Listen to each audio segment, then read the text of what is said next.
Hello everyone and welcome to another episode of League Lore Narrated. Now today I wanted to go over the backstory of Annie, the Dark Child. If you haven't seen it already, I would really recommend going to the League of Legends YouTube channel and watching Annie Origins. It's an amazing animation and gives a lot of necessary context for some of the stuff I'm going to read today. Without further ado, let's get into the lore. Dangerous, yet disarmingly precocious, Annie is a child mage with immense pyrokinetic power. Even in the shadows of the mountainous north of Noxus, she is a magical outlier. Her natural affinity for fire manifested early in life through unpredictable emotional outbursts, though she eventually learned to control these tricks. Her favorite includes the summoning of her beloved teddy bear Tibbers, as a fiery beast hell-bent on destruction.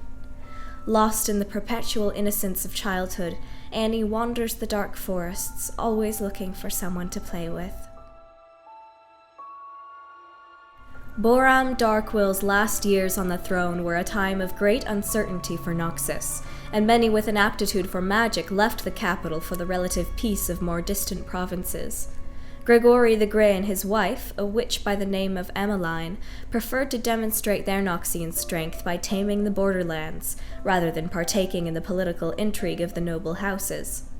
The young couple claimed a piece of land beyond the Iron Spike Mountains to the north, finishing their small home just before winter and the arrival of their first child.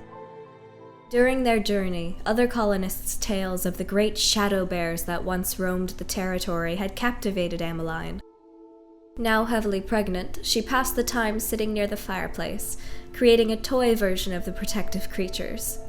Just as she finished sewing the last button eye on the stuffed bear, the quickening of labor overcame her. Gregory remarked later that his daughter was eager to play with her new toy, for there, on an ember-warmed hearth, Emmeline brought Annie into the world. When Annie was still a toddler, she and her father took ill. As night fell, Annie began to burn with fever, and soon she was so hot she could no longer be held in her mother's arms. Emmeline grew desperate, deciding at last to fetch icy water from the nearby river. The next morning, Gregory awoke, weak and groggy from his sickness. In the crib, a now healthy Annie played with her stuffed bear Tibbers, but Emmeline was gone. Naively, Annie believed her mother would one day return.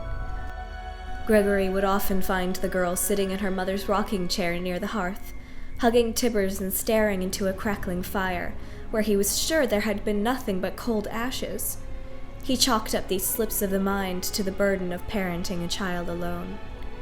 Years passed, bringing more colonists to the region, and in time, Gregory met Leanna, a woman seeking a new life outside the capital with her own young daughter, Daisy. Annie was eager for a playmate, but spoiled by the indulgences of being an only child, so acclimation to her new stepfamily was difficult. Whenever Annie's fiery temper erupted, it left Leanna uneasy, and quick to take her own daughter's side. It fell to Gregory to keep an uneasy peace between the three. Unused to the dangers of the untamed borderlands, Daisy's playing ended in catastrophe for the family. Leanna, of course, blamed Annie for the loss of her daughter, focusing her rage and grief on her stepdaughter's most prized possession, Tibbers. Annie was horrified as the last physical memory of her mother was threatened. The girl's terror grew to an unbridled rage, releasing her latent and powerful pyromancy, and the stuffed bear was brought to life in a maelstrom of protective fire. When the flames died down and the swirl of ash settled, Annie was left orphaned and alone. Believing most city adults to be like her stepmother, Annie has kept to the wilder parts of her frontier homeland. On occasion, she will use her disarmingly adorable exterior to be taken in by some pioneer family long enough to be offered new clothes and a hot meal. However, fire and death awaits anyone foolish enough to try parting Annie from the stuffed bear at her side. Kept safe by Tibbers, she wanders the dark forests of Noxus, oblivious to danger, and the dangers posed to others by her own unchecked power, hoping, one day, to find someone like her to play with.